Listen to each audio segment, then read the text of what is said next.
A superpower can be defined as a state with the capability to project power or apply influence on a global scale, generally in further than one region at a time.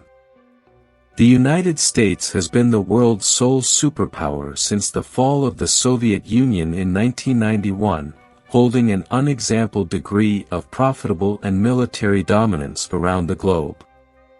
Indeed, with the rise of China, the U.S. still remains by far the most important country, still far excelling challengers in public power.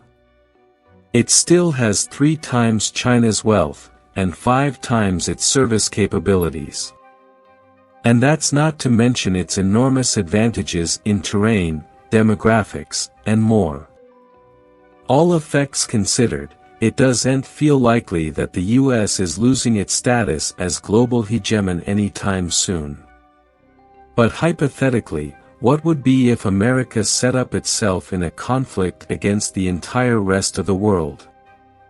Would the country still have the power to achieve POM, or would it be worn down and defeated? We'll take a near look at these questions, with a USA versus the World war game. First, it goes without saying that such a script is extremely doubtful, if not downright insolvable, during our continuances. Because of its politic and profitable ties around the world, as well as its huge magazine of nuclear munitions, the U.S. has nearly entirely removed the possibility of real war with Europe and numerous other countries. But playing out the remote possibility still shows us a lot about U.S. power, and how it might look in the coming times. For the purposes of this videotape, we'll count nuclear munitions, and assume that such a conflict would break out after a period of heightened global pressures, rather than as a surprise attack. So who would really count? The biggest challenges to the U.S. in terms of factual military capability would clearly be China. Western European nations would be a close alternate, as they're fat and have stashes of advanced munitions and technology. While Russia was formerly considered to be America's main service rival, its eruption of Ukraine has made clear that the country is commodity of a paper barracuda, especially if its nuclear cache is out of the equation. India is another implicit player, with the world's largest population and substantial military tackle. Together, China, Russia, India, and Europe regard for the maturity of the world's military spending outside of the U.S. In our academic, let's say these countries all align against the U.S., with the rest of the world primarily contributing tackle or fiscal support. While this is extremely simplified, the fact of the matter is that most countries don't have the coffers to project power beyond their borders or immediate region, making an attack on the U.S. insolvable. So let's say war breaks out. The first major difficulty with a global descent against the U.S. would be geographic. Girdled by water on 2 sides, and Mexico and Canada to the north and south, any physical attack against the U.S. would face major challenges. First, it would mean mounting either an enormous amphibious assault from one of the beachfronts, or trying to foray via land. But the comeuppance in the southwest and the Great Lakes in the Midwest isolate the country's major population centers from an implicit eruption offered from Canada and Mexico. An eruption from outside North America would bear massive fronts and long force chains across the Pacific or Atlantic abysses, leading to a dramatic reduction of overall power protuberance.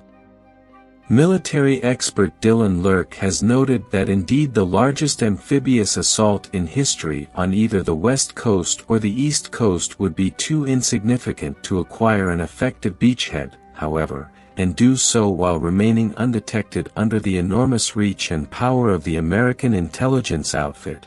It would still have issues erecting up a force of any significant size before being pushed back into the ocean, if every foreign power managed to coordinate such a massive operation. In addition, The strategic Hawaiian island chain acts as a gateway to the U.S. landmass for attacks from the Pacific, and is defended by a significant military presence. Also, service installations in Alaska give protection against any eruption from along the Arctic or Northwest.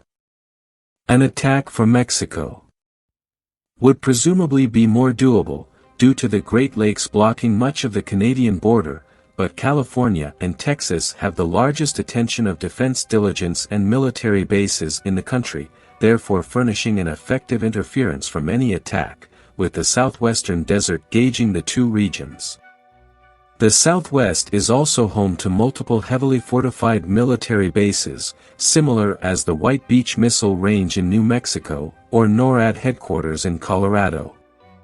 An attack launched from Canada on the Midwest or the West would be limited to light army and would probably fail to take over population centers or other important strategic points, since there's substantially pastoral cropland and unpopulated public premises along the border, along with air bases located hundreds of long hauls south. Dr. Beckley makes this point as well, stating that the United States is a natural profitable mecca and military fort. It's packed with coffers and has further profitable highways like passable aqueducts and anchorages than the rest of the world combined. And indeed, if the U.S. service was unfit to stop an eruption, the huge diversity of terrain would also give U.S. military labor force or regulars with the capability to conduct guerrilla warfare. The U.S. is also by far the most heavily fortified mercenary population in the world, with a stunning 120 ordnance for every 100 people. This means that indeed if a coalition of other countries was suitable to actually get colors into the US, it would end up facing an incredibly well-fortified and pissed-off insurrection. On the other hand, over the once 80 times, the US has developed a worldwide structure of military bases, force lines, and the world's largest air and non-military transport lines. This contains hundreds of vessels and aircraft, further than the entire lines of utmost countries. The lack of global mobility would be an enormous issue for any coalition facing the US in the weeks before the kind of global conflict in our academic. The US would most probably pull its forces out of the most vulnerable American bases in Europe, Asia, and the Pacific, concentrating its coffers in places where the U.S. exercises lesser territorial control to act as staging areas. Some areas would be considered too important to abandon, especially those supporting the service's force chain, U.S. oil painting means, and crucial territorial choke points. One of the first battlegrounds in any conflict between the U.S. and the rest of the world would be the Middle East. Then, one major end of the DoD, as carried out by U.S. Central Command, would be to secure critical U.S. oil painting refineries and distribution centers, as well as gain control of the ocean lanes used for transporting oil painting out of the region. As of 2022, 80.4% of the world's oil painting reserves are located in countries belonging to the transnational oil painting combination OPEC, and 67.1% of OPEC reserves are in the Middle East.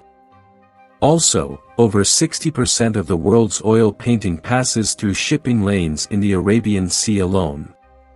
While the U.S. has reduced its presence in the region in recent times, a global conflict would nearly clearly beget a reorientation. Enjoying the world's 12th largest oil painting reserves means that the U.S. could theoretically go tone sufficient in wartime, but control of some Middle Eastern reserves would make guaranteeing its force much easier. Also, it would allow the U.S. to deny oil painting to important of the rest of the world and undermine the coalition's husbandry and military product. Europe, which would represent the U.S.'s most significant adversary, receives a significant quantum of its crude oil painting and natural gas from the Middle East.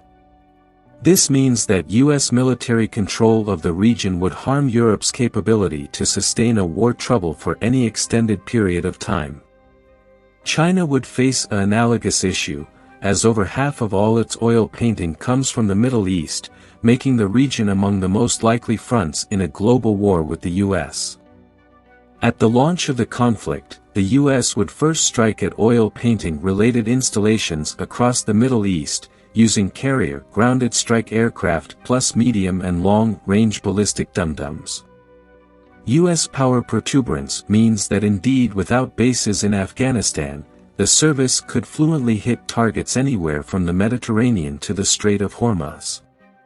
While indigenous powers could offer some resistance, none of them have anywhere near to the force or horsepower demanded to stop the U.S. in an each-out war. While Israel, Saudi Arabia, the UAE, and several others do have ultra-modern fighter spurts and other artillery, indeed they would not last veritably long over against the muscle of the DoD. And because each is an independent country, intelligence and resource sharing among them would also be limited, further reducing the region's capability to stand up to the U.S. in a firing war. Utmost of their means, signals would also probably be jammed by America's important electronic warfare capabilities, which would disrupt adversary dispatches, targeting, and guidance systems across the region. The topmost trouble to U.S. control of the Middle East in our script comes from grounded air defenses, as indeed aged systems can shoot unknowing fighter spurts from the sky. Still, unlike Russia's recent experience in Ukraine, the U.S. has actually proven that it can effectively destroy another nation's air defense network, as it did during Desert Storm in the 1990s. This might be indeed easier, due to the enormous magazine of drones the U.S. has access to. Utmost U.S. losses in the air would probably come from similar drones, as well as fourth-generation spurts like the F-15, while its further ultramodern F-18s and F-22s could shirk all but the stylish air defense systems. After establishing air superiority, the U.S. would also work to control all choke points into and out of the region, especially the fluently blocked Suez Canal, where over 12 of global trade passes through. However, the U.S. would have a decent shot at winning against the rest of the world, if it was suitable to effectively keep indigenous control over the Middle East and its coffers. An alternate major battleground would be the Pacific, where the U.S. would presumably use its line to keep China and other East Asian nations contained, and stop them from attacking the West Coast.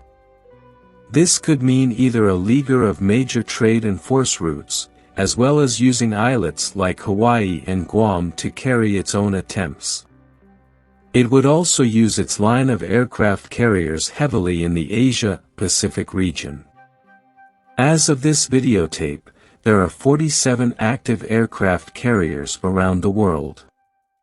The largest 11 of these are all nuclear-powered carriers belonging to the U.S., which have further than twice the combined total sundeck space of every other country combined. The Pacific Line fields 7 of these, and in a global war could use them to deny access to anything approaching the U.S. landmass. Again, oil painting would be another top concern, and the U.S. could use its massive navy to gain control of the Strait of Malacca, which carries up to 40% of the world's trade every time. While less fluently choked off than the Suez Canal, a U.S. leaguer of this raceway would also devastate utmost husbandry in Asia, giving the U.S. serious profitable influence over China, India, and others. The U.S. would also probably ply its non-military power in the South China Sea, which it could use to launch strikes against China, Japan, the Philippines, or any other indigenous power. Heavy fighting would post-date across the ocean and air disciplines each around the South China Sea, and could regard for the heaviest U.S. casualties in any theater of this academic war. Another implicit target is Taiwan, where over 90 of the world's advanced microchips are presently fabricated. The U.S. might indeed need to seize and try to enthrall the islet to stop the global coalition from dominating the product of ultramodern electronics. To do so, the US would inescapably have to challenge China as well. Chinese air defenses and ballistic bullet capabilities are formally important alone, and if combined with the means of every other country in the region, could potentially pose a problem for the US. The non-military base on Guam would be especially vulnerable to strikes by ballistic dum-dums, which could overwhelm its limited air defenses.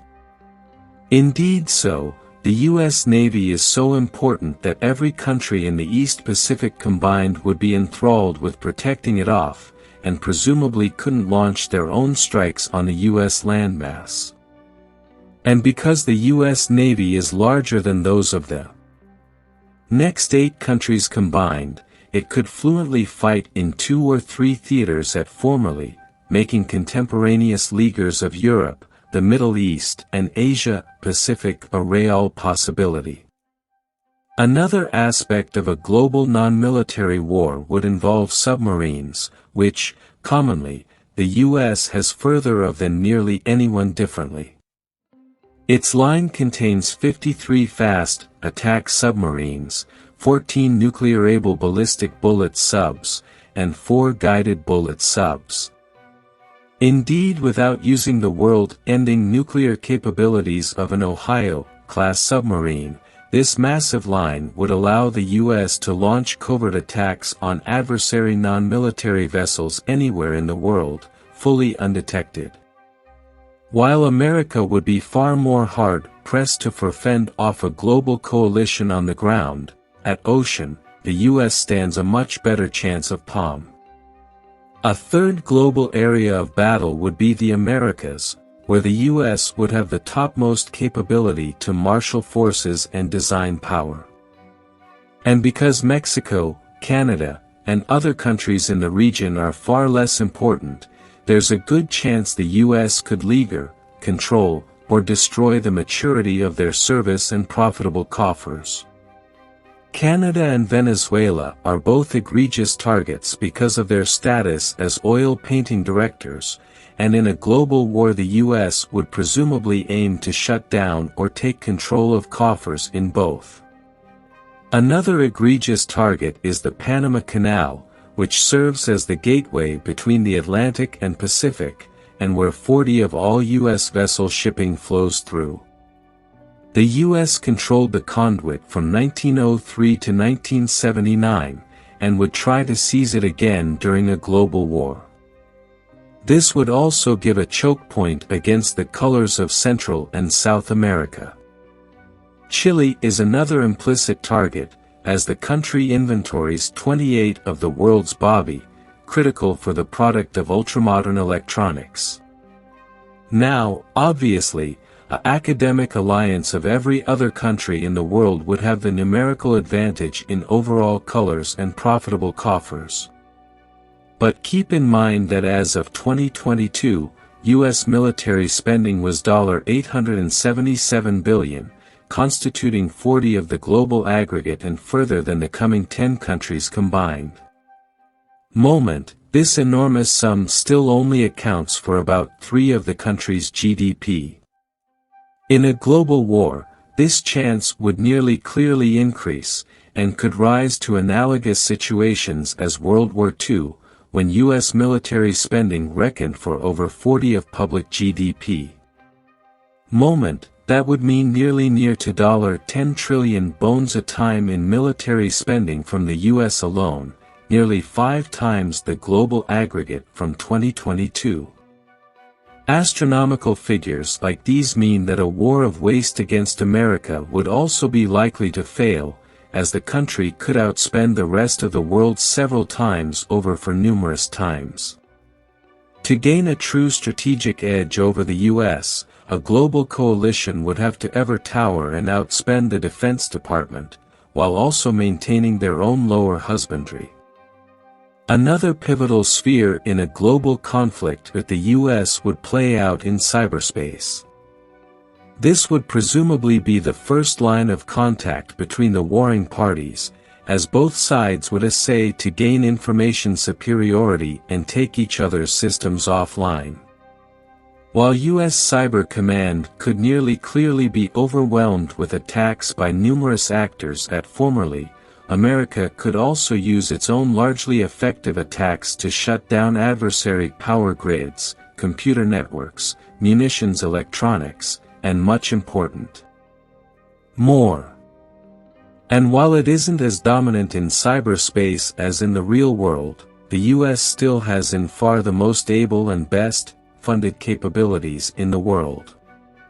In the 2024 financial time, U.S. cyber spending will rise to further than $25 billion, and the country continues to eclipse every ranking of public cyber power.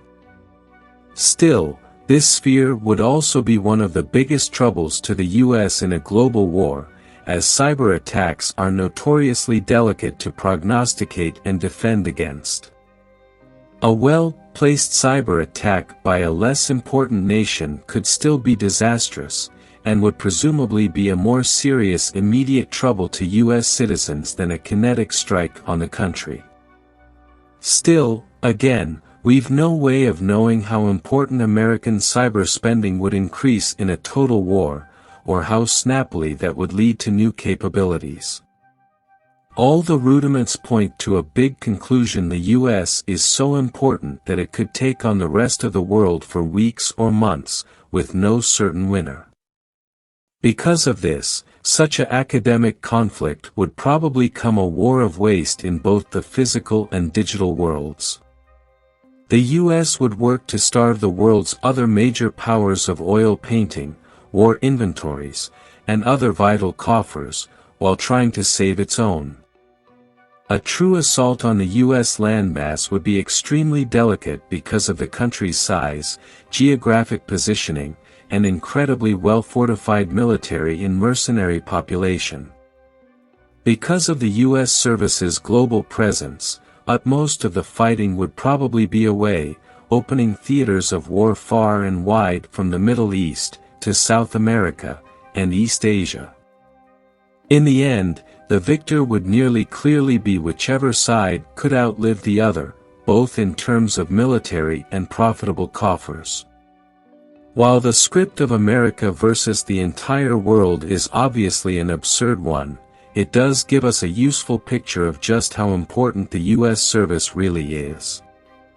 With coffers lesser than those of most individual countries and nearly measureless power protuberance, indeed a conventional conflict against the U.S. would be veritably hard to achieve true palm.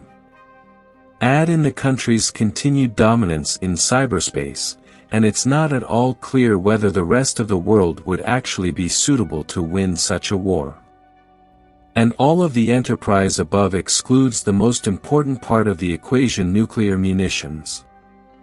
Because of the principle of mutually assured destruction, no country really wants to use them moment. Still, it's worth noting that the U.S. has over 1,400 laboriously stationed nukes, and in any real global conflict, these could be used to give any non-nuclear country a veritably endless end. And indeed, in a veritably distant academic like the one over, we should flash back that the cost of mortal life in any worldwide conflict would be stunning, and that indeed winners in such a war would suffer. But what do you suppose? Would the U.S. really be suitable to win a war against the rest of the world, or would the country ultimately be overwhelmed?